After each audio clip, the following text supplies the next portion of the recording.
Monday Night Raw starts off with Paul Heyman, comes out with Brock Lesnar. He ends up cutting a promo, basically ends up hyping up Brock Lesnar, mentioning what happens last week with Oba standing tall against Brock Lesnar. He ends up saying that Oba is overrated, overhyped. Is it the next big thing? Ends up saying that the only reason why he was able to get the advantage last week was due to Seth Rollins' distraction on Brock Lesnar.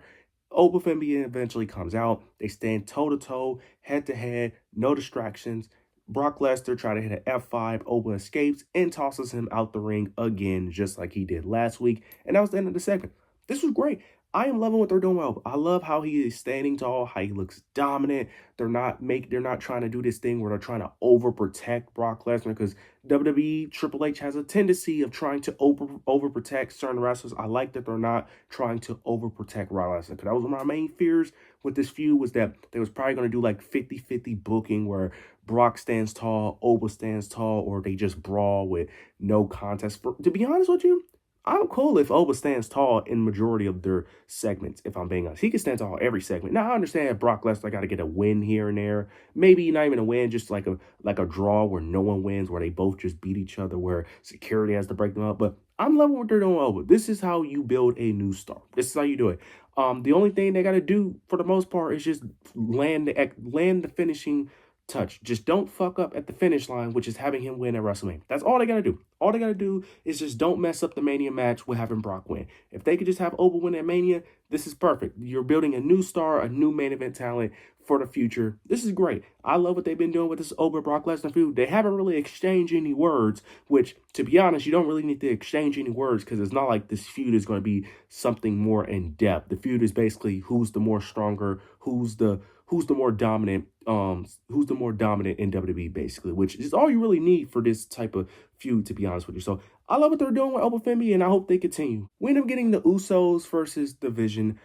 This was a fine match. It didn't last that long. LA Knight interferes, because there was a moment where I think LA Knight was trying to use the brass knuckles, but Logan Paul interferes.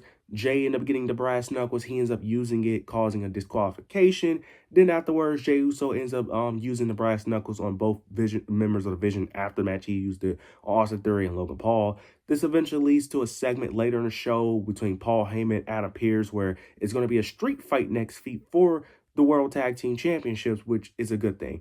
Now, I like what they're doing here. I like they're showing a more aggressive, a more angry version, a more crash out version of Jey Uso, which I am enjoying. Because I tell people all the time, Jey Uso, because I've been one of the biggest defenders of Jey Uso. Jey Uso is not bad. He's only looks bad due to his gimmick of the yeet stuff. Now, I didn't really mind the yeet gimmick personally. I thought it was cool. Now, I do think they took it a bit too far when he started doing it in matches, but I didn't think it was as big of a deal. But people seem to forget that when Jey Uso is serious, he's really good. So I like what they're doing with this. I hope they continue with this, because there was a moment where they were doing a serious version of Jay, but then they stopped it. So it looks like they're bringing that story back up. So I hope they continue it, because I like when Jey Uso is serious, man. It's one of the reasons that made me fell in love with Jey Uso in the first place, is when he became more serious. So I hope they continue with it. That street fight should be very interesting. I don't see the Usos losing. I'm assuming this will be the Mania match, which I don't mind. The only thing I am concerned about is LA Knight. I'm not the biggest LA Knight fan, but I don't know what you do with LA Knight and Mania, because the only thing that makes sense for him is Division. But who will he face? Because Brock Lesnar is busy. The Austin Theory and Logan Paul are busy with the Usos, so it's like, unless he's going to face Bronson Reed, who's out, so that's out of the picture. And unless Braun Breaker comes back, which I don't know if you really want to do Braun Breaker LA Knight, because if Braun Breaker comes back, you will want Seth Rollins to be in that position. So I don't know what you do with LA Knight. It looks like he's going to miss WrestleMania, which is going to be very unfortunate for LA Knight fans. But again, I'm under the belief that everyone can't make the Mania card. If you don't have the story, he has the popularity, but right now he don't have the story. He doesn't really have anyone to face. So to be honest, it's probably better to be left off the card and just be thrown in a random match. It just really depends. But they may find something for him, but I think it's most likely unlikely he'll be in a Mania match. We end up getting a Becky Lynch promo. Becky Lynch ends up mentioning, AJ Lee, mentioned how AJ Lee left WWE for 10 years and how the fans love her and cheer her. She ends up mentioning that she left because you fans hated me. You guys hated that I constantly kept winning, so I took a break to be around people that love me, that support me. Then she ends up mentioning how she came back, won the IC title, made the women's IC title the most important title in women's wrestling, made it prestigious, which is all facts. And then she ends up mentioning how AJ Lee eventually won it, how she doesn't deserve it, how she got screwed. Then she ends up mentioning that it's causing problems, mentioning her daughter, ends up mentioning that her daughter is starting to look up to AJ, how she's starting to dress like her, starting to constantly sing her theme song. And then she ends up mentioning the Divas era, ends up mentioning that she was the one that destroyed and buried the Divas era. This was a great promo for Becky Lynch. This was great. This is what we need. This is what we've been needing from this feud. If the feud has been like this for majority of the time, there wouldn't be no complaints from me personally. This is what we've been needing, a serious version of Becky Lynch, not the cartoon goofy version that they've been having Becky Lynch be presented for months. This is the version we've been needing. This is the version of Becky Lynch we had during her Lyra feud. She was still goofy and cartoonish, but she was way more serious. This is what we were needing. Then we end up getting AJ Lee. She eventually does end up coming out. She comes out, she gets on an announce table. Becky Lynch runs away. She basically ends up giving Becky Lynch the match, and then she basically ends up mentioning that she wants to put an end to this once and for all. Then she talks about how great she is, how she was the greatest in her generation, how she might be the greatest in her current generation, and that she's your favorite wrestler's favorite wrestler, and that she's apparently Becky Lynch's daughter's favorite wrestler. Then of course she ends up giving her the match. I'm very interested to see how this plays out. Again, this was great. Both women did a great job in this promo. This is what we've been needing. Both women being serious, okay? This is what we've been needing for a while. If both women are going to continue to be serious, this could be exciting. Okay? So I hope they continue with them both being serious and them not being goofy. But I'm very interested to see how this plays out because I can see either woman winning, because I can see Becky Lynch winning. This doesn't really benefit nobody, though. This is the only bad thing about this feud, is that no matter who wins, no one really benefits from it, because it's like you already beat Becky Lynch like 4 times. So it's like if you beat her again, it's like, okay. But if Becky Lynch wins, it's like, okay. Like, it doesn't really change anything. You're a 2-time Intercontinental Championship. A third reign really doesn't really does anything for that championship. So very interested to see how this plays out. I hope they have a stipulation, because at this point, you kind of need that as a stipulation at this point. You can't just keep having, you cannot have another normal match. You got to add a stipulation with the amount that they've been feuding, for the amount of months they've been feuding. You got to add a stipulation. But nonetheless, this was a really great segment for both these women. We end up getting Paul Heyman. He ends up getting another segment. He comes out. He basically was talking about Seth Rollins, mentions that he's all alone. He has no one to help him. Seth Rollins comes out in a mask. He does the mask man thing where he reveals himself. But then Paul Heyman ends up having security. He ends up having a police officer, ends up announcing that he had a restraining order, and that Seth Rollins is breaking that restraining order, that he shouldn't be within a certain amount of feet within distance of him. Then the police are escorting him, and while the police are escorting Seth Rollins, he is continuing to talk on the microphone. He ends up mentioning how Seth Rollins is now going to be a criminal, that he's going to be in jail, and while he's in jail, while he's locked up, his wife is going to divorce him for being a criminal, and that she's going to wife up and be a slut to half of the locker room. And then he ends up mentioning that his daughter is going to be in child protective services due to both the parents not being in the life due to the divorce, and that he's going to adopt his daughter, which was kind of crazy. I'm going to be honest, I laughed when he said that, because that's kind of crazy coming from Paul Heyman, because it's like, I expect something like that to come from like Roman or something, like due to the hatred between, not Paul Heyman. Like, I just found that funny, to be honest with you. But the fact that Paul Heyman said that was kind of, it's messed up but funny. It was great heel work, to be honest. Seth Rollins eventually break away from this police. He attacks Paul Heyman, but then he ends up getting arrested, fully putting him in the handcuffs, and that's in the 7. I enjoyed this, to be honest with you. This was actually very interesting. I don't know what you do with Seth Rollins. I'm assuming Braun Breaker is coming back very soon, because there's no point of doing this if Braun Breaker isn't coming back, because you can't hold this off until after WrestleMania. No, this definitely has to be a main match. So I'm assuming Braun Breaker will be back in time to face Seth Rollins. The only question is, does Seth Rollins actually win that match, though? Because it's like, I feel like they would have Seth Rollins win, because from a story perspective, it makes sense, but I kind of feel like Braun Breaker should win that match, to be honest. Unless you're going to do a multi-man thing and it drags on, and then Braun Breaker wins the final match, then I can understand Seth winning the first one. But nonetheless, this was a great segment. I enjoyed this. This is honestly the most interesting this whole masked man thing has been in a very long time. So this was actually very interesting. We end up getting a women's tag match between Lyra Valkyria, Bayley versus the Kabuki Warriors.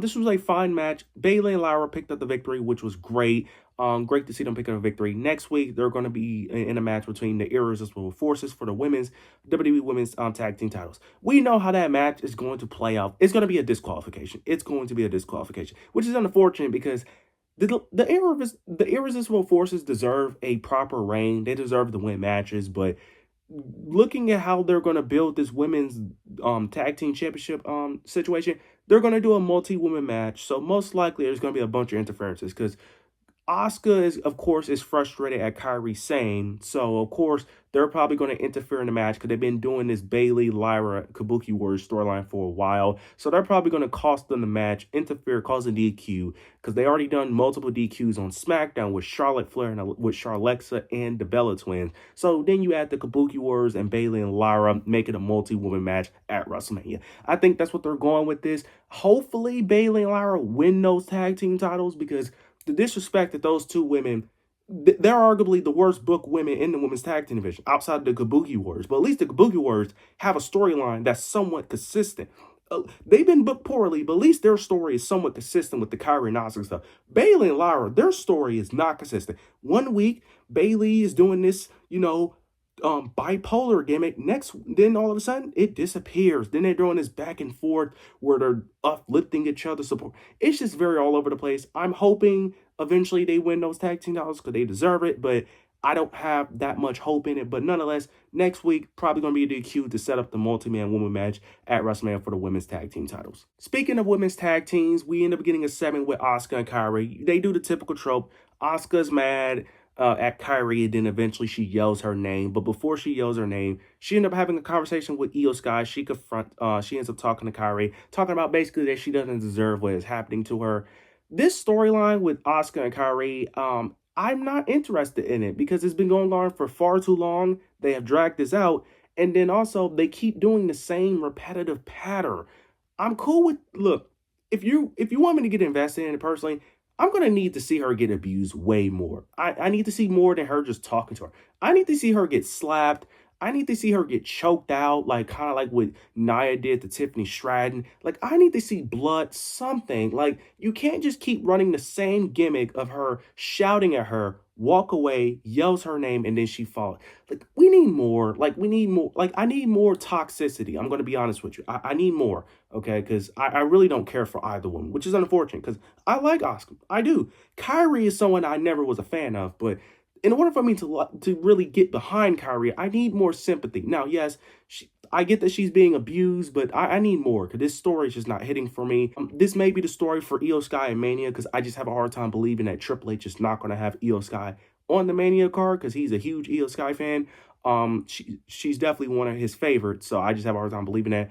After that, we end up getting Raquel and Io. Raquel is frustrated due to last week Io interfering in the match between Stephanie and Raquel. So, of course, they're going to have their match. That could be the Mania match, potentially. Could be a triple threat. Who knows? But we'll see how eventually how that unfolds. I'm assuming Io Sky wins.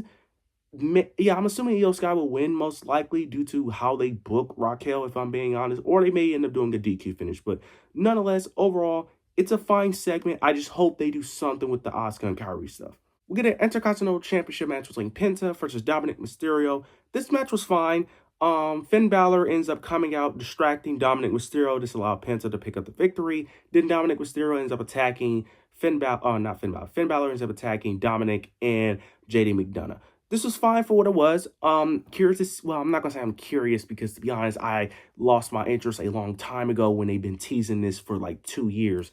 But this is definitely going to be the Mania match. So they did this just to add more heat to the fire.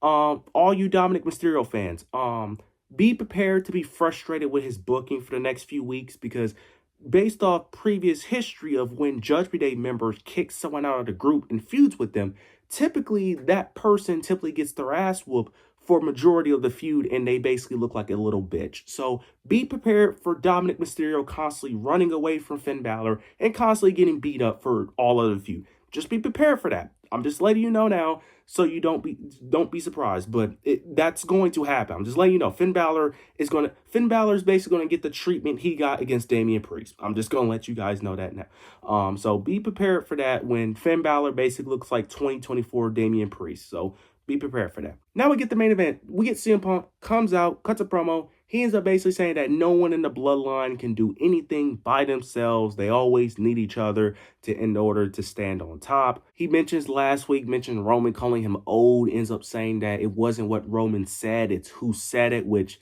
I also find kind of stupid that just because Roman called you old, that's what made you mad. I guess. But sure. Jey Uso comes out. He basically is tired of the disrespect. He's tired of him disrespecting the family. And Jey Uso is about to crash out, basically. He's about to crash out. He's just over it when it comes to CM Punk. Jey Uso ends up mentioning a title match, ends up saying that he wants basically a match. He wants to fight Punk right then and there. Jimmy Uso comes out, tries to call Jey Uso's down, trying to play peacemaker in this situation. Roman eventually does come out, tell the Usos to walk away and that they need to leave the ring.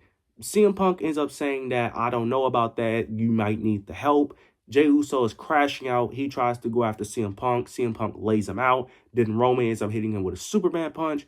Roman tries to leave the ring. The Usos are on the outside. And Jey Uso is telling him that you know what you need to do. You know what you need to do. You need to destroy him. You need to attack him. You need to smash him. You know what you need to do. Basically telling Roman what to do, like how Roman usually tells Jey and the Usos what to do, but he's telling Roman what to do in this situation. And Roman ends up listening to Jey, hits him with a spear, and then powerbombs him through the announce table. This was great.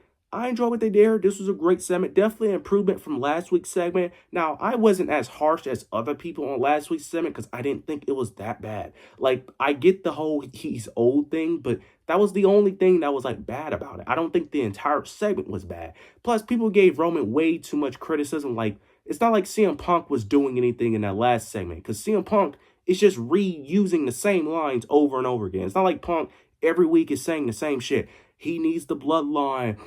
He cheated in every match. He's a part-timer, even though his wife is a part-timer. Like, it's not like Punk is doing anything that special. I'm just saying. But last week's segment, I didn't think was bad. I thought it was decent. This week's segment was definitely a step in the right direction.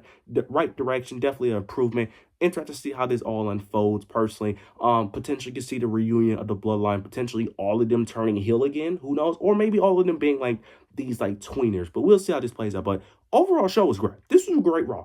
This was a really great Raw. I haven't felt this way about a Raw in a while. This was a great episode of Raw.